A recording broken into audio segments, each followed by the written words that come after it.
Chers frères et sœurs, prions. Nous te rendons grâce, Seigneur.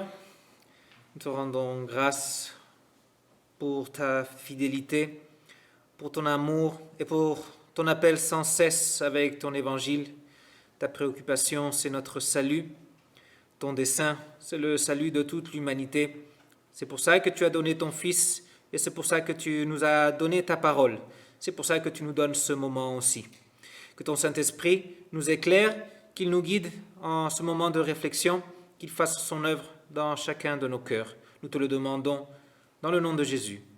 Amen. Et veuillez vous asseoir. Je partage avec vous une portion de l'évangile de Matthieu, chapitre 11, les versets 2 à 5. C'était l'évangile du dimanche dernier. Et les contraintes ont fait que nous avions invité le pasteur Jean Essig à prêcher ce dimanche. Et il était là jusqu'à ce matin. Mais il a dû partir à cause des grèves. Son train, au lieu de partir à près de 5 heures, partait à 7 heures du matin. Et c'est pas de l'improvisation ce qu'on va faire maintenant, mais c'était pas ce qui était prévu, non? Donc, cette méditation correspond à l'évangile de la semaine dernière, non? Matthieu, chapitre 11, versets 2 à 5. Dans sa prison, Jean avait entendu parler de ce que faisait Christ. Il envoya 2 de ses disciples lui demander « Es-tu celui qui doit venir ou devons-nous en attendre un autre ?» Jésus leur répondit « Allez rapporter à Jean ce que vous entendez et ce que vous voyez. Les aveugles voient, les boiteux marchent, les lépreux sont purifiés, les sourds entendent, les morts ressuscitent et la bonne nouvelle est annoncée aux pauvres. Heureux celui pour qui je ne représenterai pas un obstacle. » Si nous voulons parler d'obstacles, les situations que nous vivons, la plupart d'entre nous, à cause des grèves, peuvent nous servir d'illustration. Non, justement, un obstacle pour que le pasteur Jean soit parmi nous aujourd'hui et puisse prêcher la parole de Dieu, ça a été la grève. Ça a tout été dans les mains de Dieu. Ça fait déjà quelques semaines qu'ici, surtout en Île-de-France, à cause de la grève des transports, ceux qui doivent se déplacer rencontrent beaucoup d'obstacles. Des bouchons interminables, des détours l'on doit improviser, des carrefours bloqués à cause de la densité de la circulation. Non, celui qui est allé à Paris dans ces semaines sait un peu de quoi on parle. Les obstacles, ce sont les choses qui nous empêchent d'avancer sur notre chemin, qui nous empêchent d'arriver là où on veut arriver. Jésus peut-il devenir un obstacle ? Il ne provoque pas les bouchons dans la circulation, bien sûr. Mais oui, Jésus peut devenir un obstacle. Un obstacle sur un chemin. Un obstacle sur le chemin du salut. Un obstacle sur le chemin qui nous mène à Dieu. Jésus peut devenir un obstacle. Il devient un obstacle quand il n'est pas pris au sérieux. Quand il nous faut l'enlever du scénario du chemin du salut. Il devient un obstacle quand on refuse qu'il soit l'unique chemin au Père. Il devient un obstacle quand on n'est pas sûr qu'il soit le propitiateur de notre salut, c'est-à-dire qu'on n'est pas sûr qu'il ait réussi à satisfaire les demandes de Dieu, quand on n'est pas sûr qu'il ait réussi à obtenir le pardon des péchés. Jésus devient un obstacle quand on le met de côté dans la recherche de la réconciliation avec Dieu. Il devient un obstacle quand on veut parvenir à la vie éternelle par nos propres moyens et par nos propres œuvres, quand on prétend mériter la grâce de Dieu, mériter le salut. Jésus devient un obstacle quand on prétend que l'on peut atteindre cette grâce de Dieu sans lui. Jésus a dit « Heureux celui pour qui je ne représenterai pas un obstacle. Heureux celui qui dépose toute sa confiance en son œuvre de réconciliation. Heureux celui qui croit que Jésus est le seul chemin au Père. Heureux celui qui s'accroche de Jésus et non de ses propres œuvres humaines pour recevoir la bénédiction et le don de la vie éternelle. Heureux celui pour qui Jésus est le Sauveur, l'agneau de Dieu qui ôte le péché du monde. Pourquoi Jésus a-t-il dit cette phrase? Pourquoi Jésus a-t-il dit « Heureux celui pour qui je ne représenterai pas un obstacle » ? Cette fois, Jésus n'avait pas affaire à ses détracteurs. Ce n'étaient pas les pharisiens ou les prêtres ou les maîtres de la loi qui avaient un problème avec lui. Celui qui avait un problème avec Jésus était un homme de foi. Jean le Baptiste, le précurseur, cette voix qui s'est élevée dans le désert, celui qui prêchait la venue de Jésus, celui dont lui-même disait qu'il n'était pas digne de détacher la courroie de ses sandales, celui qui affirmait que Jésus était l'agneau de Dieu qui ôte le péché du monde, Jean le Baptiste, celui qui avait été choisi par Dieu avant même de naître, celui qui était choisi par Dieu pour préparer le début du ministère de Jésus sur la terre. Jean le Baptiste, celui qui avait affronté les pharisiens et qui avait dénoncé leur hypocrisie. Jean le Baptiste, celui qui s'était affronté au roi Hérode en dénonçant sa perversité. Ce même Jean Baptiste était maintenant en train de douter de Jésus. Dans l'Évangile, nous lisons que Jean est en prison. Pourquoi il est en prison?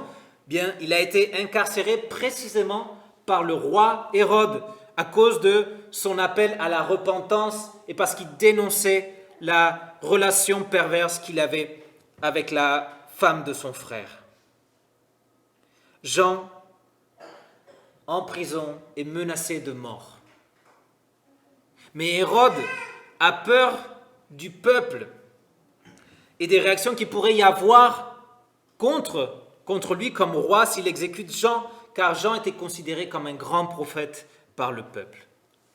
Là, dans sa prison, Jean entendait parler de Jésus. Les nouvelles de tout ce que Jésus était en train de faire arrivaient même en prison. Mais au lieu de se réjouir du ministère de Jésus, au lieu de se réjouir de ce Jésus qui était venu et qui était en train d'accomplir le dessein de Dieu, Jean entre dans le doute. Et parce qu'il entre dans le doute, il envoie 2 de ses disciples pour poser une question à Jésus. Es-tu celui qui doit venir? Pourquoi Jean pose-t-il cette question? La situation particulière qu'il est en train de vivre, cette prison, cette persécution, la menace de mort, tout cela le mène à douter de ce qu'il savait depuis sa naissance. Tout cela le mène à douter de ce qu'il avait témoigné avec force. C'est là l'immense pouvoir, l'immense puissance de l'affliction. Dans la détresse, le doute apparaît. Le doute envers Dieu et son amour, envers Dieu et son existence, envers Dieu et sa miséricorde. La détresse nous mène à mettre en question nos certitudes et nos convictions. La question posée par Jean laisse entrevoir ce qu'il remet en question. Il voulait savoir s'il n'avait pas échoué dans son but comme messager de Dieu. Il voulait savoir s'il n'avait pas échoué comme précurseur du Messie. Il manifeste son impatience avec l'avènement du royaume de Dieu. Sa situation en prison, la présence de la mort face à lui, son propre salut face à cette mort, lui faut mettre en doute tout ce qu'il croit et tout ce qu'il a enseigné. Nous aussi, comme Jean, nos propres situations de désarroi ou de confusion sèment le doute dans notre cœur et dans notre vie. Le doute se présente souvent sans l'avoir appelé. Et il faut savoir gérer notre état d'esprit quand le doute arrive. Dans le doute, Jésus devient un obstacle. Dans le doute, Jésus devient un obstacle parce qu'on n'arrive pas à comprendre, on n'arrive pas à réconcilier la détresse qu'on est en train de vivre et le concept d'amour de Dieu. On ne trouve pas qu'il y ait de coïncidence entre ce que nous désirons pour notre vie et ce qui nous arrive vraiment. On trouve qu'il n'y a pas de coïncidence entre ce que nous croyons et ce que l'on est en train de subir dans notre vie. Jean avait besoin d'une réponse pour affirmer sa foi et dissiper le doute. Il avait besoin d'une confirmation. C'est pourquoi il envoie ses disciples avec une question pour Jésus. Es-tu celui qui doit venir? Es-tu celui qu'on doit attendre? Et est-ce que Jésus répond à sa question? Il reçoit les envoyés de Jean. Il les prend avec lui. Il les prend pour qu'ils puissent entendre et pour qu'ils puissent voir tout ce qui se passe autour de Jésus, autour de lui. Qu'est-ce qu'ils ont vu et entendu? Jésus même le dit dans l'Évangile. Les aveugles voient, les boiteux marchent, les lépreux sont purifiés, les sourds entendent, les morts ressuscitent et la bonne nouvelle est annoncée aux pauvres. Toutes ces choses sont en vérité les accomplissements des prophéties à propos du Messie. Jésus leur dit et il leur montre qu'il est le Messie attendu. Jésus leur dit et il leur montre qu'il est celui qui viendrait établir le royaume de Dieu. En lui, en Jésus, s'accomplissent toutes les prophéties. En lui, Dieu accomplit son dessein de sauver l'humanité des conséquences tragiques et éternelles du péché. Mais tout ça, Jean le savait déjà. C'est justement parce qu'il avait entendu que Jésus était en train de donner la vue aux aveugles, de guérir les boiteux, de guérir les lépreux, de ressusciter les morts et d'annoncer la bonne nouvelle. C'est justement parce qu'il a entendu tout ça qu'il a envoyé ses disciples. Les nouvelles à propos des œuvres que Jésus était en train de réaliser lui étaient arrivées en prison. Jésus n'apporte aucune nouvelle réponse à Jean. Jean lui avait demandé si c'était celui qui devait venir et il attendait une réponse simple. Il attendait un oui. Mais la réponse de Jésus n'est pas un simple oui. Répondre avec un simple oui n'aurait pas dissipé les doutes de Jean, ou du moins pas définitivement. Jésus fait quelque chose de mieux pour Jean que de lui envoyer un simple oui comme réponse. Jésus renvoie Jean à l'Écriture et à sa propre expérience avec Dieu. Non, il le renvoie à l'Écriture pour qu'il voit que les prophéties sont accomplies et aussi il le renvoie pour qu'il à son expérience avec Dieu, pour qu'il se rappelle de sa conception miraculeuse. Vous vous souvenez que la mère de Jean était stérile, non, et qu'ils étaient déjà avancés dans l'âge. Jésus renvoie Jean vers cette expérience de Dieu et cet appel qu'il avait reçu d'être le précurseur du Messie, celui qui devait élever la voix pour annoncer son arrivée. Mais Jésus sait que dans le cas de Jean, ce souvenir de l'Écriture ne sera pas suffisant. Qu'est-ce qu'il fait alors? Il transforme les disciples de Jean en ses disciples à lui. Les disciples de Jean ne sont plus des messagers de l'incertitude, mais sinon qu'à partir de maintenant, ce sont des témoins de la vérité. Jésus ne les renvoie pas avec une réponse courte, avec un simple oui. Jésus envoie à Jean des témoins de l'Évangile, ceux qui ont vu et ceux qui ont entendu ce qui se passait, ceux qui ont fait leur propre rapport entre ce qu'ils ont vu et ce qu'ils ont entendu. Les disciples de Jean ont été convaincus en entendant et en voyant ce que Jésus enseignait et faisait. Ils ne transmettront pas une simple réponse comme messager à Jean, mais ils parleront comme des témoins pour rassurer Jean. Jean n'avait pas besoin d'une réponse. Jean avait besoin de recevoir le témoignage à propos de Jésus. Si Jean écoute ce témoignage et lui-même s'accroche à ce qu'il connaissait déjà à propos de Jésus, il ne trouvera aucun obstacle en lui. Il se réjouira d'être sur le chemin de la foi. Il se réjouira d'être réconcilié avec Dieu. Jean sera heureux même s'il est en prison et même s'il est menacé de mort. Et si le doute revient, il n'aura plus besoin d'envoyer d'autres messagers à Jésus avec d'autres questions, parce qu'il aura les témoins pour lui rappeler qui est Jésus, pour lui rappeler qu'il est sous la grâce de Dieu grâce à Jésus, pour lui rappeler qu'il compte avec le salut et la vie éternelle, ce don gratuit de Dieu que Jésus a obtenu pour lui. Revenons un peu aux situations qui nous encombrent à nous et qui sèment le doute dans notre esprit. Quand ces situations se présentent, souvent nous élevons des prières. Nous élevons des prières parce que nous avons besoin de réponses. Nous cherchons des certitudes.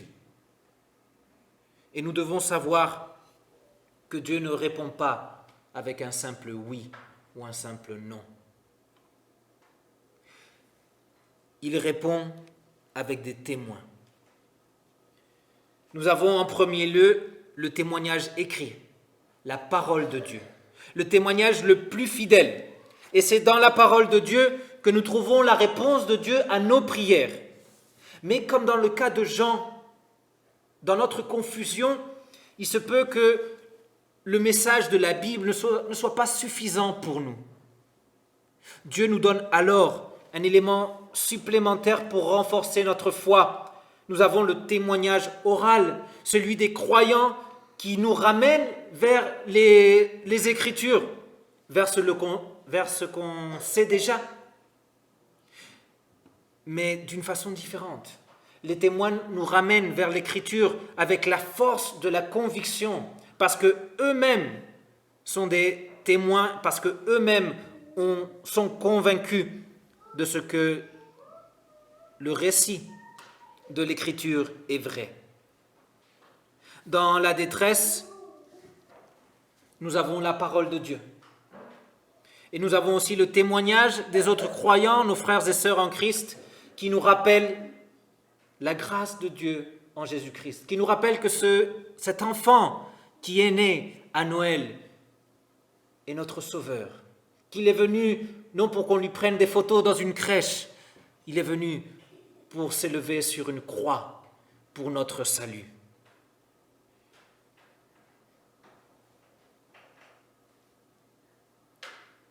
Quand le témoignage de nos frères et sœurs,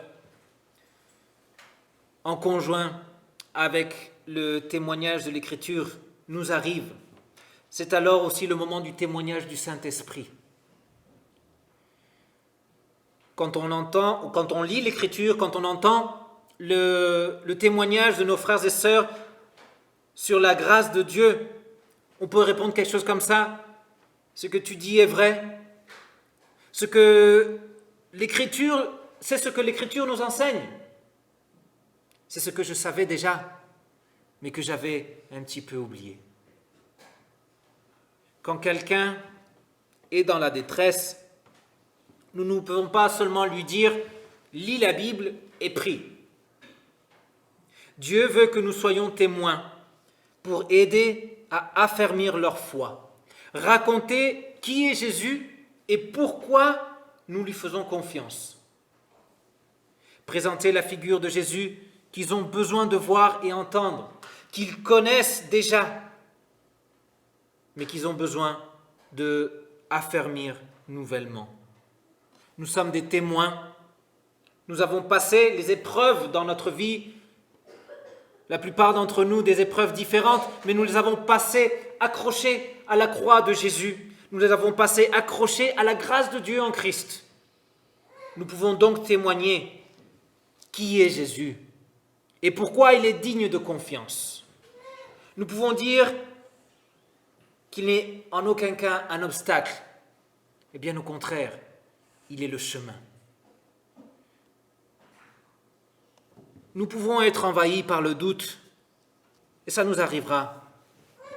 Nous pouvons arriver à penser que Jésus n'est pas ce qu'on espérait. Nous pouvons penser que Jésus nous a déçus. Nous pouvons penser que Jésus nous a oubliés. Nous pouvons penser que Jésus s'en fiche de notre vie.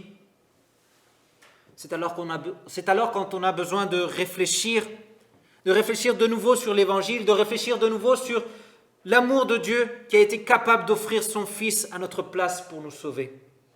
Réfléchir sur la grâce de Dieu qui nous a atteints en Jésus-Christ avec le pardon des péchés, avec la réconciliation, avec la vie éternelle. Et pour que cette réflexion ait lieu, Dieu nous a donné son Évangile et nous a donné les témoins de l'Évangile. Aujourd'hui, nous donnons ce témoignage. Demain, ce sera à notre tour d'être confondus et nous aurons besoin de certitude et de réponses. Et nous pourrons compter sur les témoins de Jésus-Christ autour de nous pour fortifier notre foi. Aujourd'hui, c'est mon tour de vous aider à réfléchir sur la grâce et sur l'amour de Dieu. Quelque chose que vous connaissez déjà. Demain, ce sera moi qui aura besoin du témoignage de l'Évangile, parce que ce sera mon tour de douter de l'amour de Dieu, même si je le connais déjà. À cause de notre faiblesse, on dérape souvent sur le chemin du salut, dans le chemin de la foi. Et Jésus le sait très bien. C'est pourquoi il nous a laissé l'Évangile, c'est pourquoi il nous a entourés d'autres enfants de Dieu, pour que nous puissions nous soutenir les uns les autres par le témoignage de l'Évangile. Nous dérapons souvent, et Jésus le sait, il le sait très bien. C'est pourquoi il nous a laissé la Sainte Seine, le témoignage palpable de sa compassion et de son intérêt constant envers nous. Car avec la bouche, je prends, je touche et je sens ce que Jésus m'a donné pour m'assurer son amour, pour m'assurer la grâce de Dieu, pour m'assurer sa bénédiction. Aujourd'hui, il se peut que tu te sentes fort dans la foi.